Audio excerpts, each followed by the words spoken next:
Sesungguhnya Fir'aun telah berbuat sewenang-wenang di muka bumi dan menjadikan penduduknya berpecah belah.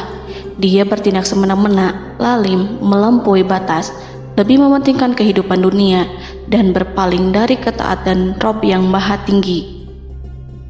Fir'aun memecah menjadi banyak sekali golongan dan kelompok dan menindas sebagian di antara mereka. Fir'aun menindas Bani Israel yang berasal dari keturunan Nabi Yakub. Saat itu, mereka adalah penduduk bumi terbaik. Mereka berada di bawah kuasa Raja Tiran yang zalim, yang memperbudak dan mempekerjakan mereka untuk pekerjaan-pekerjaan hina. Ada banyak faktor yang melatar belakangi perbuatan raja tersebut. Selain karena kebencian, ada juga faktor ramalan yang beredar pada saat itu. Bani Israel mengalami siksaan dan penyiksaan yang tak terkira. Nabi Musa diutus oleh Allah Subhanahu wa Ta'ala untuk membebaskan Bani Israel dan telah berulang kali memperingatkan Fir'aun agar membebaskan kaumnya. Namun Fir'aun tetap bersikeras dan menolak. Suatu hari Allah Subhanahu wa Ta'ala memerintahkan Nabi Musa untuk kembali kepada Fir'aun dan menunjukkan mukjizat.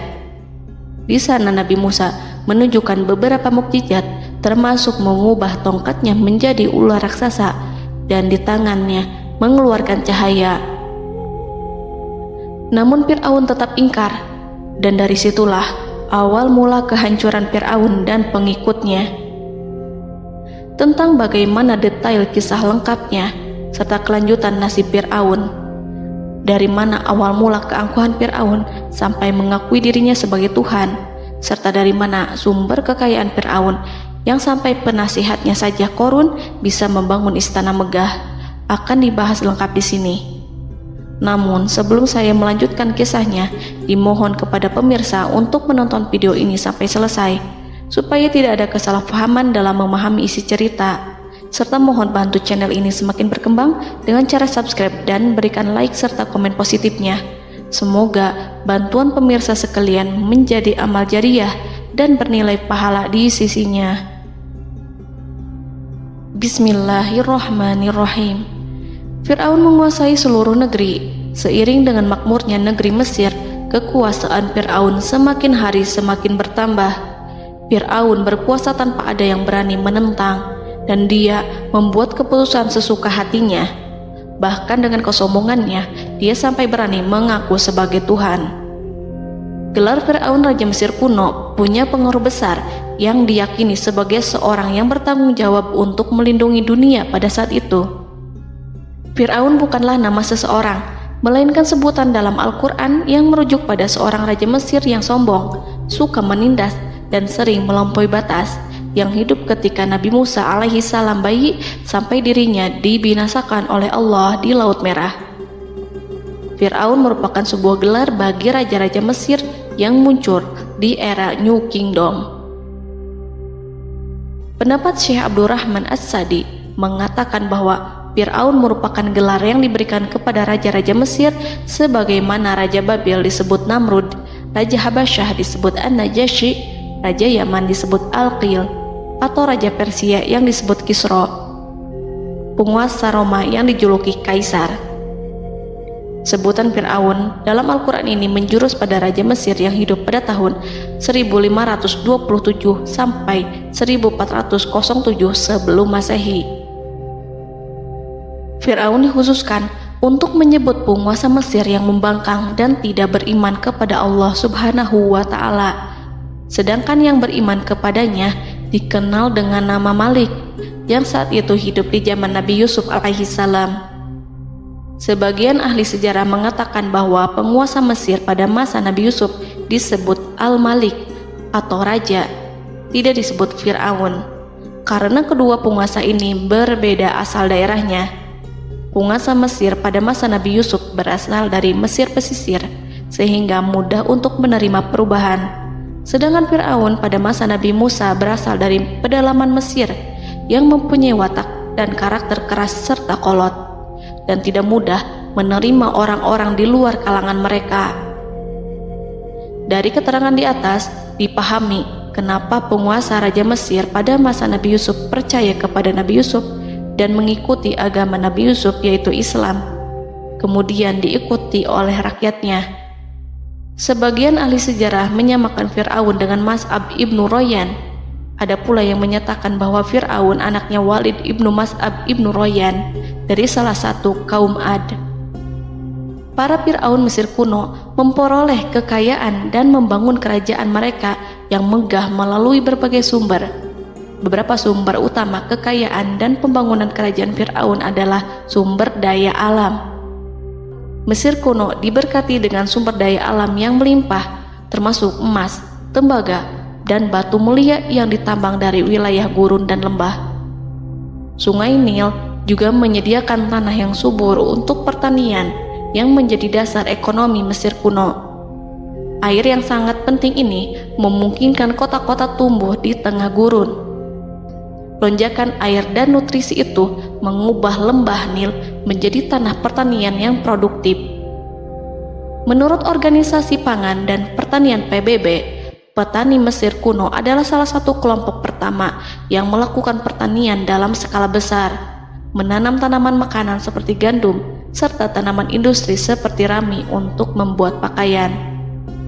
Sungai Nil mengalir ke utara sejauh 4.160 mil dari timur tengah Afrika ke Laut Tengah, yang memberikan Mesir kuno tanah subur dan air untuk irigasi. Untuk memaksimalkan pemanfaatan air Sungai Nil, petani Mesir kuno mengembangkan sistem irigasi cekungan. Mereka membangun jaringan tanggul berbahan tanah untuk membentuk cekungan. Kemudian mereka menggali saluran untuk mengarahkan air banjir ke dalam cekungan, di mana air akan menggenang selama sebulan hingga tanah jenuh dan siap untuk ditanami. Selain itu, Sungai Nil dapat dimanfaatkan untuk mengangkut material proyek-proyek konstruksi. Untuk mendapatkan manfaat dari Sungai Nil, orang yang tinggal di tepi sungainya harus mencari cara mengatasi banjir tahunan sungai ini. Untuk memprediksi apakah mereka akan menghadapi banjir yang bisa mengakibatkan panen buruk, orang Mesir kuno membangun nilometer atau pilar batu dengan tanda menunjukkan tingkat air. Mereka mengembangkan keterampilan dan teknologi baru dari pertanian hingga pembuatan perahu dan kapal. Sungai Nil juga merupakan rute transportasi penting karena memainkan peran sentral dalam peradaban Mesir kuno. Orang Mesir menjadi ahli dalam membangun perahu dan kapal untuk mengangkut berbagai barang, termasuk ternak, sayuran, ikan, roti, dan kayu. Mesir kuno memiliki perdagangan yang berkembang dengan wilayah Afrika Timur dan Tengah serta Mediterania Timur. Perdagangan ini tidak hanya mencakup barang-barang mewah, tetapi juga bahan pangan dan bahan baku. Fir'aun juga memiliki semua tanah di Mesir dan mengumpulkan pajak dari rakyatnya. Raja Fir'aun juga memperlakukan rakyat dengan kejam tanpa belas kasihan. Ia memeras pajak yang tinggi dan menjadikan kaum Bani Israel sebagai budak kerajaan. Mereka juga menerima upeti dari negara-negara yang dikalahkan atau ingin menjaga hubungan baik dengan Mesir. Bahkan Fir'aun juga memiliki proyek konstruksi untuk membangun struktur megah seperti piramida, kuil, dan monumen yang tidak hanya menunjukkan kekuasaan dan kekayaan mereka, tetapi juga berfungsi sebagai pusat administrasi dan agama. Proyek-proyek ini seringkali menggunakan tenaga kerja dari rakyat yang bekerja selama musim banjir. Kekayaan dan kerajaan megah Fir'aun merupakan hasil dari pengelolaan sumber daya yang efisien, eksploitasi sumber daya alam, dan kebijakan ekonomi yang cerdas. Ini semua mencerminkan kemajuan teknologi, organisasi sosial, dan kekuatan politik Mesir kuno. Kekayaan para Fir'aun Mesir kuno memang sangat luar biasa dan telah menjadi topik penelitian dan kekaguman selama berabad-abad. Fir'aun juga dikenal karena kehidupan mewah mereka. Sebagai penguasa Mesir kuno, Fir'aun hidup dengan kekayaan dan kemewahan yang hampir tak terbayangkan, yang mencerminkan kekuasaan dan status mereka. Mereka menghiasi diri mereka dengan aksesoris yang rumit dan gemerlap, serta mengenakan simbol otoritas dan kekuasaan tradisional. Dan Allah memberikan kepada Fir'aun berupa istidratuhul afiyah, yakni hidup sekian lama tanpa pernah merasakan sakit. Allah Subhanahu wa Ta'ala mengaruniai Fir'aun untuk bisa hidup selama 400 tahun tanpa sakit. Tentu, hal tersebut sudah menjadi kehendak Allah Subhanahu wa Ta'ala, maka tidak ada satupun manusia yang bisa menghalangi, bahkan bagi seorang Fir'aun sekalipun yang terkenal dengan kezalimannya. Namun dengan karunia-Nya yang diberikan Allah tersebut bukannya menjadikan Fir'aun sebagai manusia yang bersyukur, tetapi malah membangkitkan kesombongan dan kesesataannya. Dan puncak kesombongan Fir'aun juga dicatat Al-Quran sebagai penguasa tangan besi dan manusia yang pernah mengaku Tuhan. Aku adalah Tuhan kalian yang maha tinggi. Quran Surat An-Najiat ayat 24. Fir'aun hidup selama 446 tahun. Selama hidupnya, Fir'aun memiliki tubuh yang sehat dan bugar tanpa pernah mengalami sakit, meski hanya berupa pusing atau flu sekalipun. Fir'aun bahkan tidak pernah merasakan kelelahan. Fir'aun tidak pernah merasakan perihnya lapar, kerongkongannya tidak pernah tersentuh panasnya dahaga. Seandainya dalam semalam saja Fir'aun dilanda sakit berupa pusing atau demam, maka ia akan sibuk untuk mengurus dirinya sendiri dan tidak berpikiran untuk mengaku bahwa ia adalah Tuhan. Hal ini pun dijelaskan dalam kitab Ihya Ulumuddin Al-Qut Al-Qulub oleh Imam Al-Ghazali. Sesungguhnya yang menyebabkan Fir'aun sampai berani mengatakan, "Aku adalah Tuhan kalian yang maha tinggi." Hal ini disebabkan karena ia mengalami masa sehat dalam hidupnya yang begitu lama. Kekejaman Raja Fir'aun diikuti dengan kesombongannya. Ia enggan bersyukur atas kemakmuran yang dianugerahkan Allah Subhanahu wa Ta'ala. Ia justru menjadikan negeri Mesir penuh dengan kemusyrikan. Sungguh, dia Fir'aun termasuk orang-orang yang berbuat kerusakan, dan kami hendak memberi karunia kepada orang-orang tertindas di bumi, dan hendak menjadikan mereka pemimpin dan menjadikan mereka orang-orang yang mewarisi bumi. Dan kami teguhkan kedudukan mereka di bumi, dan kami perlihatkan kepada Fir'aun dan Haman bersama bala tentaranya apa yang selalu mereka takutkan dari mereka. Surat Al-Qasas ayat 1-6.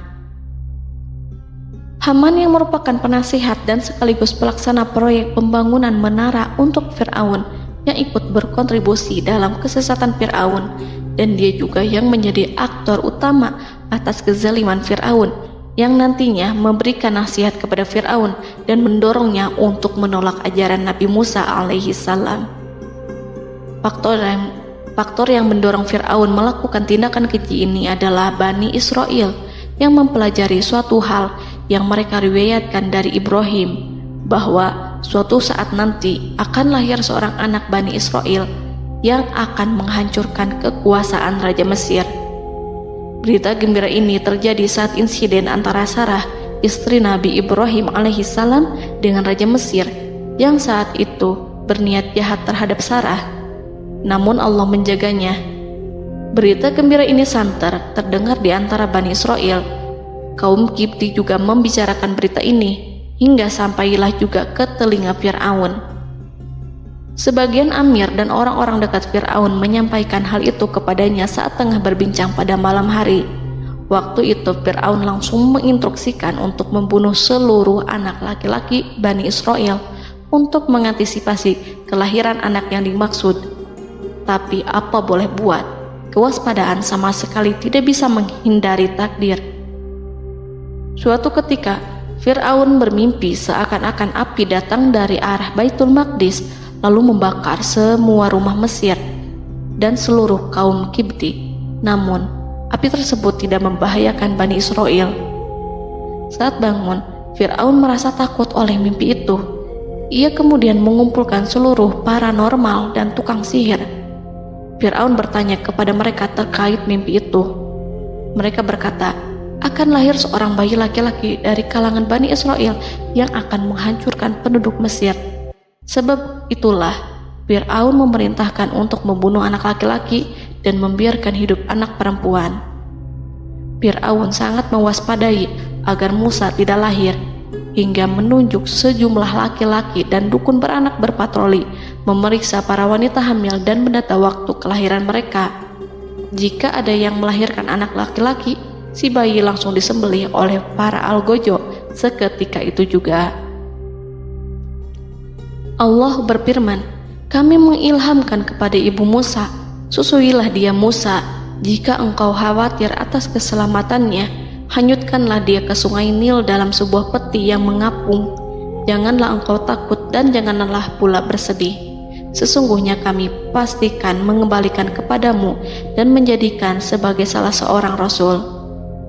Surat Al-Qasas ayat 7. Pada saat itu, ibu Musa yang bernama Ayah Rika, ada juga yang menyebut Ayah Zakat, merasakan kesedihan yang amat dalam dan sudah mengantisipasi sejak pertama kali mengandung Musa. Kehamilannya ini memang tidak terlihat. Harun lahir pada tahun ketika hukuman mati bagi lelaki tidak berlaku, sementara Musa lahir pada tahun di mana bayi laki-laki harus dibunuh. Saat melahirkan, ibunya mendapat ilham agar Musa kecil diletakkan di dalam peti yang diikat dengan tali. Rumahnya tepat di hulu sungai Nil.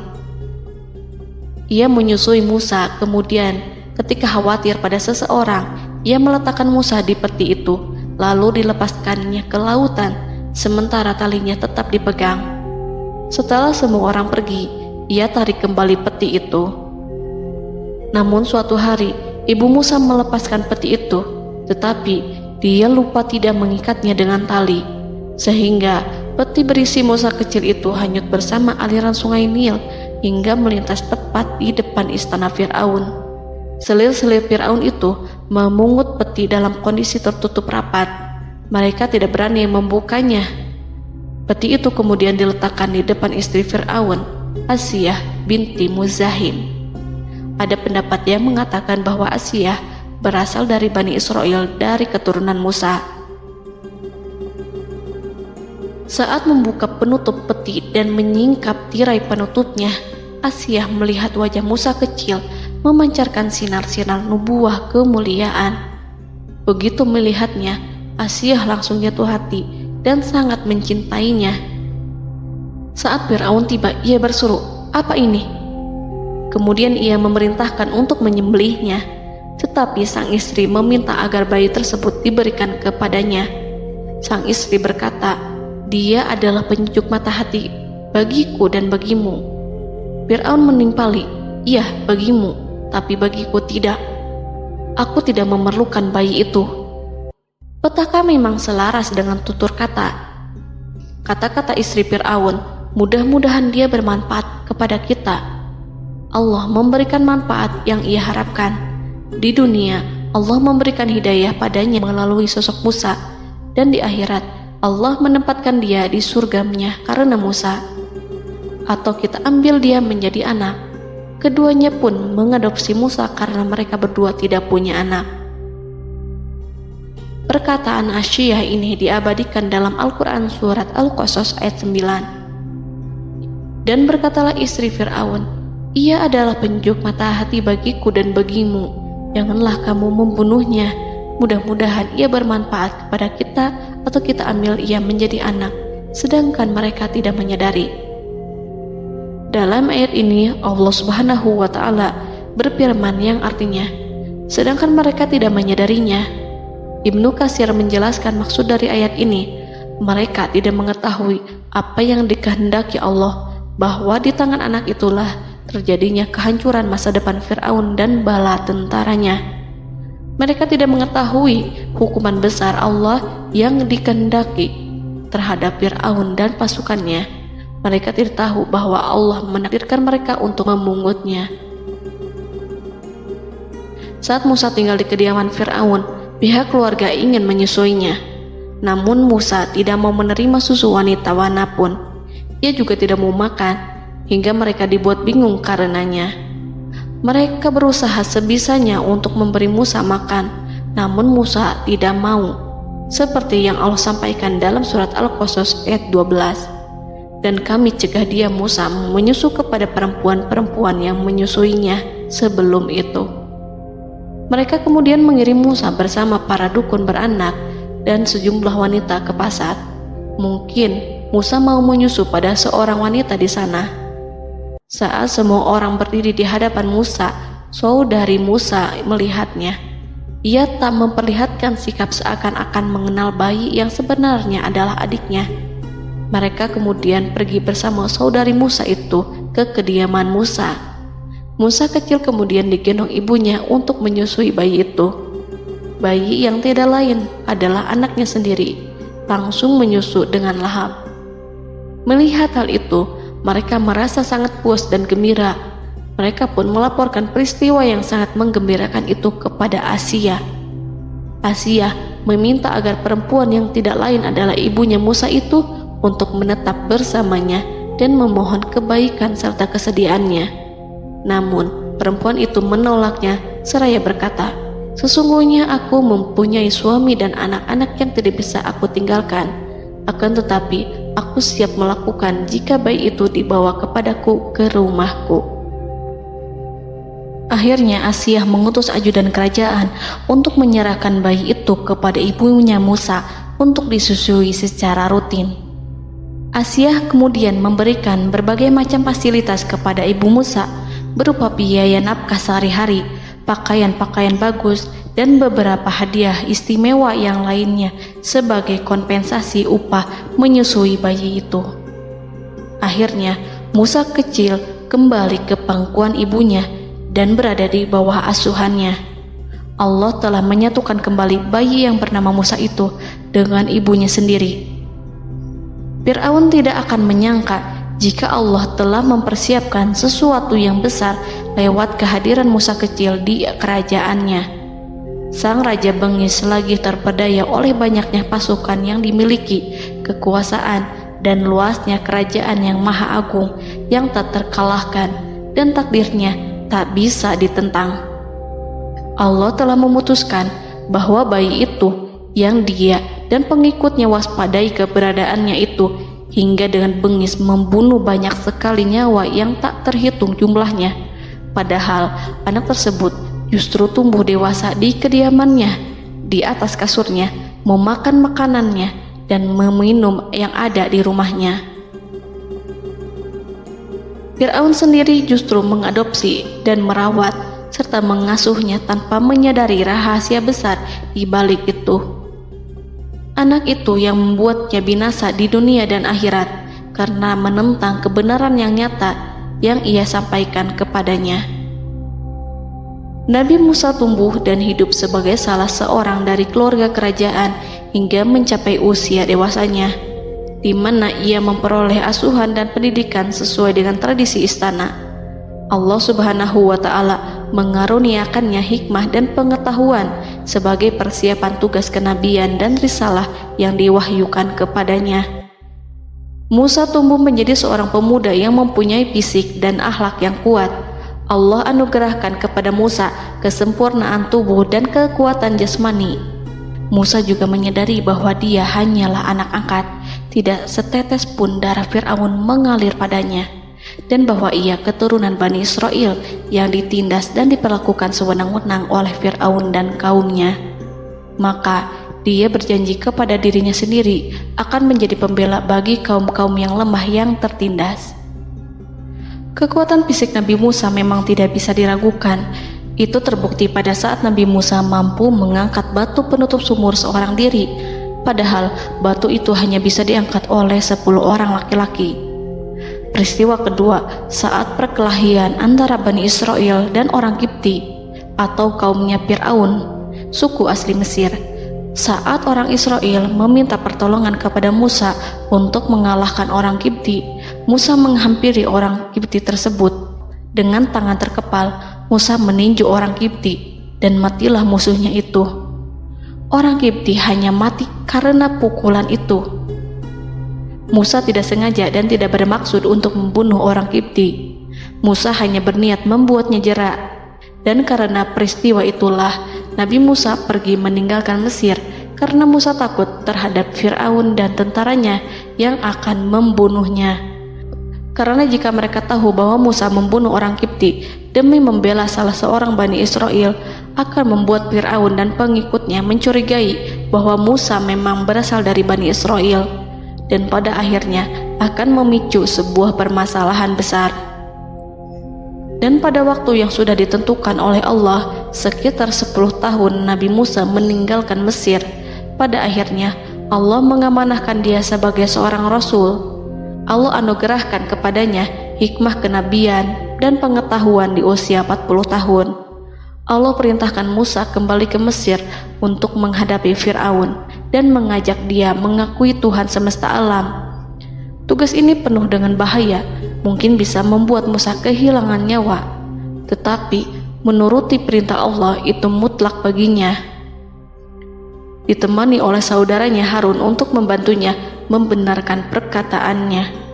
Lidah Musa cedal karena bara api yang pernah diletakkan di lidahnya saat Fir'aun hendak menguji akalnya setelah menarik jingat Fir'aun hingga berdarah. Fir'aun bermaksud untuk membunuhnya. Asia mengkhawatirkan Musa lalu berkata, dia masih kecil. Fir'aun kemudian menguji Musa dengan meletakkan buah dan bara api di hadapannya. Musa kecil hendak bermaksud meraih buah-buahan, tetapi tangannya dialihkan oleh malaikat. Lalu Musa mengambil bara api dan ia letakkan di lidahnya. Lidahnya cedal karena bara api ini. Musa meminta kepada Allah agar kekakuan yang ada di lidahnya dihilangkan sebagian, sebatas agar kata-katanya bisa dipahami, dan tidak meminta untuk dihilangkan secara total, karena para rasul hanya meminta sebatas yang diperlukan. Pergilah kamu kepada Fir'aun, karena dia benar-benar telah melampaui batas, maka berbicaralah kamu berdua kepadanya dengan kata-kata yang lemah lembut. Mudah-mudahan dia sadar atau takut. Quran Surat Toha ayat 42-43. Ini merupakan sifat santun dan kasih sayang serta rahmat Allah terhadap makhluknya, meski Allah mengetahui kekafiran dan kesewenang-wenangan dan kesombongan Fir'aun. Bersama Harun, Musa mendatangi Fir'aun setelah menemui beberapa rintangan yang lazim ketika akan menemui raja pada waktu itu. Pertemuan Musa dan Harun juga dihadiri oleh beberapa anggota pemerintahan dan penasihat. Bertanyalah Fir'aun kepada mereka berdua, siapakah kalian berdua ini? Musa menjawab, kami Musa dan Harun adalah pesuruh Allah agar kamu membebaskan Bani Israel dari perbudakan dan penindasanmu dan menyerahkan mereka kepada kami agar mereka menyembah kepada Allah dengan leluasa dan menghindari siksaanmu. Fir'aun segera mengenal Musa dan berkata kepadanya, bukankah engkau Musa yang sudah kami asuh sejak bayimu dan kami asuh dalam istana sampai usia remajamu dan mendapat pendidikan serta pengajaran yang menjadikan engkau pandai? Dan bukankah engkau yang melakukan pembunuhan terhadap diri daripada seorang dari golongan kami? Sudahkah engkau lupa terhadap itu semua dan tak ingat akan jasa kami kepadamu? Musa menjawab, bahwasannya engkau telah mengurus aku sejak kecil. Itu bukanlah jasa yang dapat kamu banggakan, karena jatuhnya aku pada tanganmu akibat dari kekejaman dan kezalimanmu tatkala engkau memerintah, agar orang-orangmu menyembelih setiap bayi laki-laki yang lahir, sehingga ibuku membiarkanku mengapung di sungai Nil dan aku dipungut oleh istrimu, sehingga selamatlah aku dari pengejaranmu dan penyembelihanmu. Dan kebaikan yang engkau sebutkan itu sebanding dengan perlakuanmu terhadap sebuah suku bangsa besar, yaitu Bani Israel secara keseluruhan, karena engkau telah menindas dan menjadikan mereka budak-budak untuk melayanimu. Dan mengenai pembunuhan itu merupakan kehilafanku, lalu aku lari darimu karena aku takut kepadamu. Namun peristiwa itu merupakan rahmat dan hikmah yang terselubung bagiku, sebab dalam perantauanku setelah aku melarikan diri dari negerimu ini, Allah Subhanahu wa Ta'ala mengaruniakanku dengan hikmah ilmu dan mengutus aku sebagai rasul. Maka dalam rangka tugasku sebagai rasul, datanglah aku kepadamu atas perintah Allah untuk mengajak engkau dan kaummu untuk menyembah Allah dan meninggalkan kezaliman serta penindasanmu terhadap Bani Israel yang kau pekerjakan dan perbudak mereka untuk melakukan pekerjaan dan melayanimu. Fir'aun bertanya, siapakah Tuhan yang engkau sebut-sebut itu, hai Musa? Adakah Tuhan di atas bumi ini selain aku yang patut disembah dan dipuja? Musa menjawab, ya, yaitu Tuhanmu dan Tuhan nenek moyangmu, serta Tuhan alam semesta. Fir'aun bertanya, siapakah Tuhan alam semesta itu? Musa menjawab, ialah Tuhan langit dan bumi, dan segala yang ada di langit dan di bumi. Berkatalah Fir'aun kepada para penasehatnya dan para pembesarnya, sesungguhnya Rasul yang diutus kepada kamu ini adalah seorang yang gila. Kemudian ia balik bertanya kepada Harun dan Musa, siapakah Tuhan kamu berdua? Akulah Tuhanmu yang paling tinggi. Surat An-Najiat ayat 23-24. Dan Fir'aun berkata, wahai para pembesar kaumku, aku tidak mengetahui ada Tuhan bagimu selain aku. Quran Surat Al-Qasas ayat 38. Fir'aun menentang, padahal ia tahu bahwa ia adalah hamba yang diatur, dan Allah lah yang menciptakan dan memberi bentuk rupa. Dan mereka mengingkarinya karena kezaliman dan kesombongannya, padahal hati mereka meyakini kebenarannya. Maka perhatikanlah bagaimana kesudahan orang-orang yang berbuat kerusakan. Quran Surat An-Naml ayat 14. Fir'aun beralih memakai kekuasaan dan wibawa yang ia miliki. Fir'aun berkata, jika engkau menyembah Tuhan selain aku akan memasukkanmu ke dalam penjara. Musa berkata, apakah engkau akan melakukan itu sekalipun aku tunjukkan kepadamu suatu bukti yang nyata? Fir'aun menjawab, tunjukkanlah sesuatu yang nyata itu. Maka Musa melemparkan tongkatnya. Tiba-tiba tongkat itu menjadi ular besar, dan Musa mengeluarkan tangan dari dalam bajunya. Tiba-tiba tangan itu menjadi putih bercahaya. Saking ketakutannya hingga membuat Fir'aun terkena diare. Dalam sehari lebih dari 40 kali buang air. Namun Fir'aun sebagai raja yang mengaku Tuhan tentu tidak akan begitu saja menyerah kepada Musa, walaupun telah diperlihatkan 2 mukjizat. Bahkan Fir'aun berkata kepada kaumnya yang dikhawatirkan terpengaruh oleh mukjizat Musa, bahwa apa yang dilakukan Musa merupakan sihir, dan Musa Harun adalah ahli sihir yang datang dengan maksud menguasai Mesir.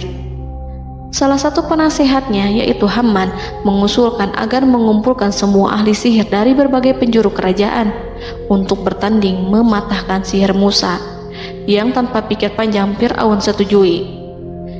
Fir'aun pun berkata kepada Musa, apa yang kau bawa ini adalah sihir.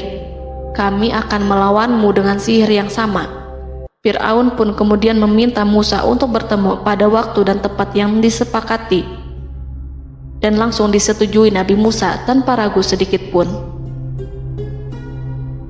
Inilah salah satu tujuan terbesar Musa untuk memperlihatkan ayat-ayat hujah dan bukti-bukti nyata Allah di hadapan halayak ramai. Dengan berbekal pertolongan Allah, Musa yakin akan menang melawan para ahli sihir itu. Maka pada waktu yang sudah ditetapkan, yakni pada permulaan hari, saat cahaya matahari mulai terik menyengat, sehingga kebenaran akan terlihat terlebih jelas dan nyata, orang-orang berbondong-bondong menuju tempat yang sudah ditentukan untuk melihat pertandingan sihir yang sudah dihadiri ribuan tukang sihir.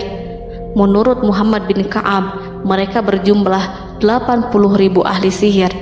Mereka sudah dijanjikan hadiah dan uang yang besar jika berhasil mengalahkan Musa.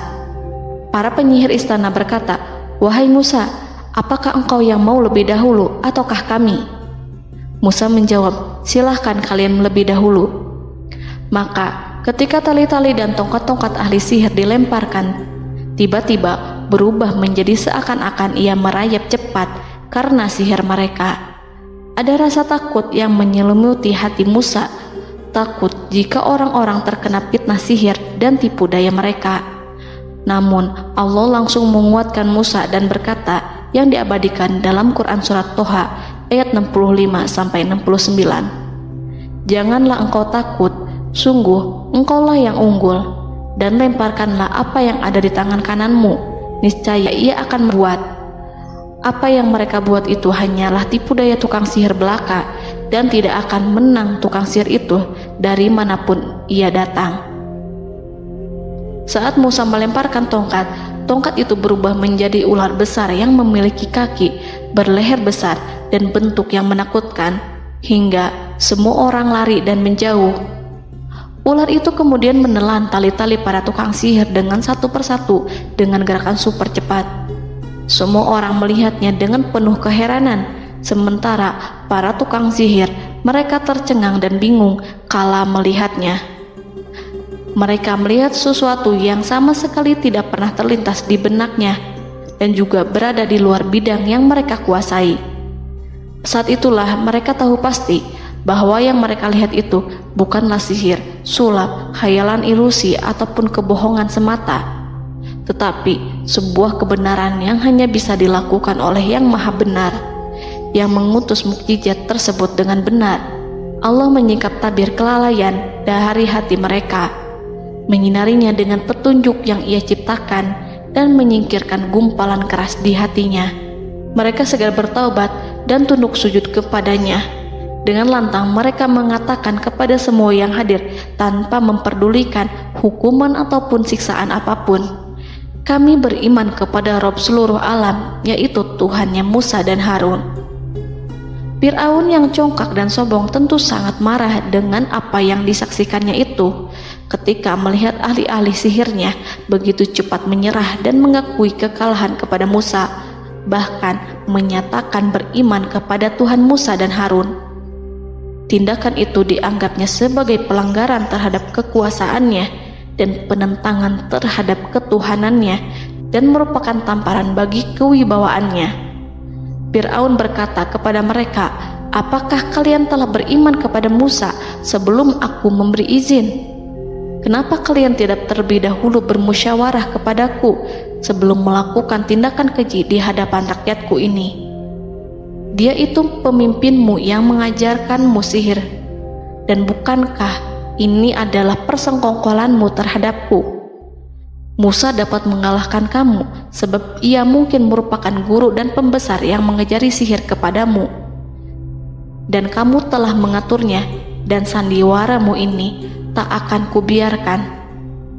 Akan kupotong tangan dan kakimu secara bersilang, dan sungguh aku akan salib kamu pada pangkal pohon kurma sebagai balasan dan hukuman atas pengkhianatanmu ini." Walaupun melihat langsung kebenarannya, Fir'aun tetap tidak percaya. Dia tidak suka keyakinan para penyihir terhadap Musa. Para penyihir itu yang telah mengakui keimanan mereka kepada Allah tak merasa gentar ataupun takut, karena ketika para tukang sihir itu sujud, mereka melihat rumah dan istana-istana di surga yang telah dipersiapkan untuk mereka. Semuanya dirias untuk menyambut kedatangan mereka.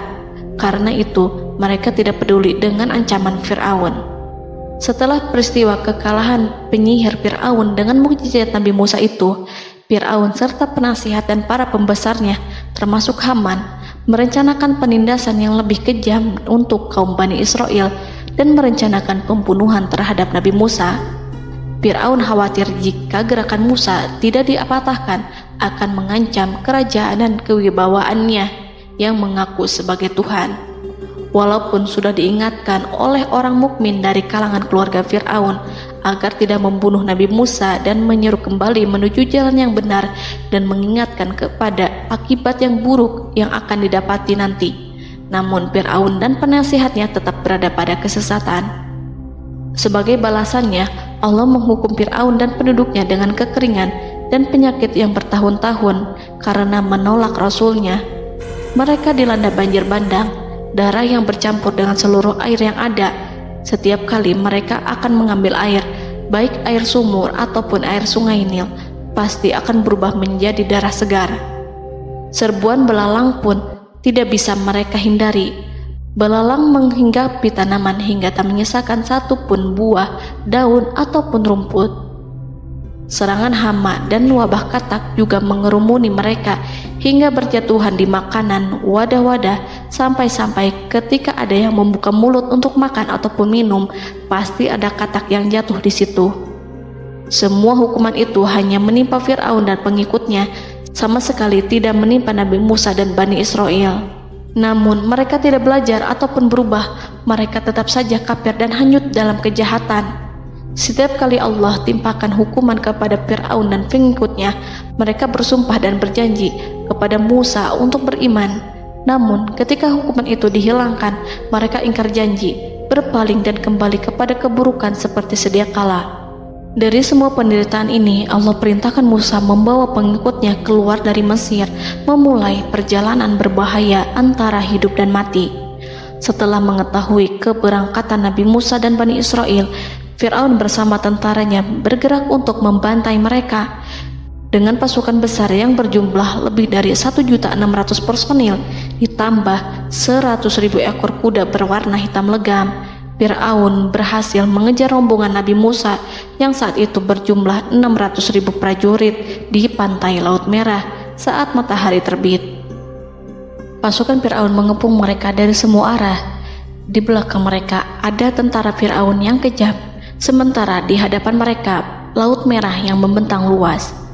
Kala situasi kian genting dan Fir'aun beserta seluruh pasukannya mendekat dengan kesungguhan hati, diperkuat dan persenjataan, juga dengan amarah dan kedengkian, penglihatan tidak menetap mengarah ke suatu tujuan, dan hati naik menyesak sampai ke tenggorokan. Saat itulah Yang Maha Penyantun lagi kuasa, Rob Arsy yang mulia, mewahyukan kepada Musa, "Pukullah laut itu dengan tongkatmu." Maka tatkala Musa memukulkan tongkatnya ke lautan, laut itu pun terbelah. Air lautan berdiri tegak laksana gunung yang terbelah oleh kuasa yang maha agung, yang bersumber dari zat yang mengatakan kepada sesuatu, "Jadilah," maka jadilah sesuatu itu. Allah memerintahkan angin barat untuk menyapu kerikil-kerikil hitam lautan, hingga dasar lautan berubah menjadi tanah yang kering, yang tidak melekat pada kaki-kaki kuda dan hewan. Allah memerintahkan Musa untuk melintas bersama kaumnya. Mereka segera turun melintas dengan senang. Mereka menyaksikan sebuah hal yang membuat mata tercengang dan memberikan petunjuk pada hati orang-orang yang mukmin. Setelah Musa bersama kaumnya melintas secara keseluruhan dan keluar dari lautan, saat itulah pasukan garis depan Fir'aun baru masuk. Saat itu Musa bermaksud memukulkan tongkat ke lautan agar kondisi laut kembali seperti sedia kala, agar Fir'aun dan pasukannya tidak bisa mengejar. Tapi Allah yang Maha Kuasa dan pemilik keluhuran memerintahkan agar lautan tetap dibiarkan seperti itu, seperti yang Ia firmankan. Saat Musa membiarkan lautan dalam kondisi terbelah dan Fir'aun tiba di tepi pantai, ia melihat sesuatu yang dahsyat. Kondisi ini membuatnya tercengang, dan ia tahu betul bahwa apa yang dilihatnya adalah pekerjaan Rob Arsy yang mulia, seperti halnya mukjizat lain yang pernah ia lihat sebelumnya. Fir'aun berhenti dan tidak maju. Ia menyesal karena mengejar Bani Israel dalam situasi seperti ini, di saat penyesalan tiada lagi membawa guna. Namun Fir'aun memperlihatkan sikap tangguh dan kuat di hadapan para pasukannya dan memperlakukan mereka layaknya musuh. Jiwa kafir dan watak keji Fir'aun mendorong dirinya mengatakan kepada kaum yang ia perdaya hingga patuh dan mengikuti kebatilannya, "Lihatlah bagaimana lautan ini terbelah agar aku bisa mengejar budak-budakku yang melarikan diri dari kekuasaanku, menyimpang dari ketaatanku, dan meninggalkan negeriku." Fir'aun bersembunyi di barisan belakang dengan harapan ia bisa selamat, tapi mustahil ia bisa selamat. Fir'aun terlihat maju mundur. Dan pada kesempatan itu, Jibril menampakkan diri dalam wujud seorang penunggang kuda perawan, lalu melintas di hadapan kuda jantan yang ditunggangi oleh Fir'aun. Kuda yang ditunggangi Fir'aun meringik menghampiri kuda yang ditunggangi Jibril. Fir'aun kemudian masuk ke dalam lautan hingga mendahului kuda dengan tangkas dan cepat. Fir'aun tidak pun hindari mara bahaya dari dirinya ataupun mendatangkan manfaat. Mereka segera menyusul hingga semuanya berada di lautan. Setelah bagian depan hendak mencapai tepi, Allah memerintahkan Musa melalui wahyu untuk memukul lautan dengan tongkat. Musa memukul lautan dengan tongkat. Lautan kembali menyatu seperti sedia kala dan menenggelamkan mereka semua. Tak seorang pun yang selamat. Allah menggambarkan tentang bagaimana Fir'aun didengkot orang-orang kafir Kipti tenggelam. Gelombang besar sesekali turun dan sesekali naik membawa Fir'aun. Bani Israel melihatnya dan juga pasukannya, seperti apa siksa dan petaka besar yang Allah timpakan kepadanya dan juga pasukannya, agar Bani Israel senang dan lega.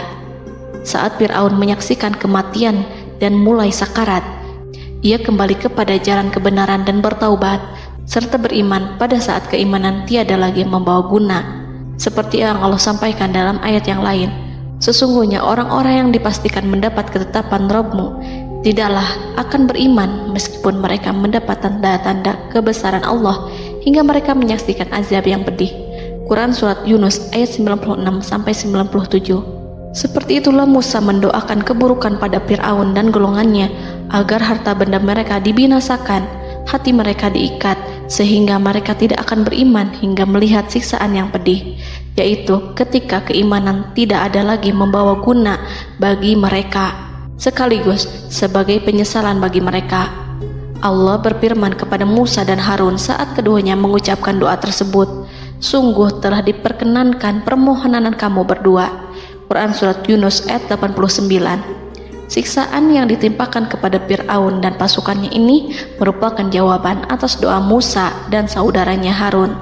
Dalam hadis riwayat Imam Ahmad, Rasulullah Shallallahu Alaihi Wasallam bersabda, saat Fir'aun berkata, aku percaya bahwa tidak ada Tuhan melainkan Rabb yang dipercaya Bani Israel, Jibril berkata kepadaku, wahai Muhammad, andai kau melihatku saat mengambil pasir lautan, lalu aku sumpalkan ke mulutnya karena khawatir jika rahmat menghampirinya. Ibnu Abbas dan lainnya mengatakan, sebagian Bani Israel meragukan kematian Fir'aun, bahkan ada yang menyatakan bahwa Fir'aun tidak mati. Allah kemudian memerintahkan lautan untuk mengapungkan jasad Fir'aun.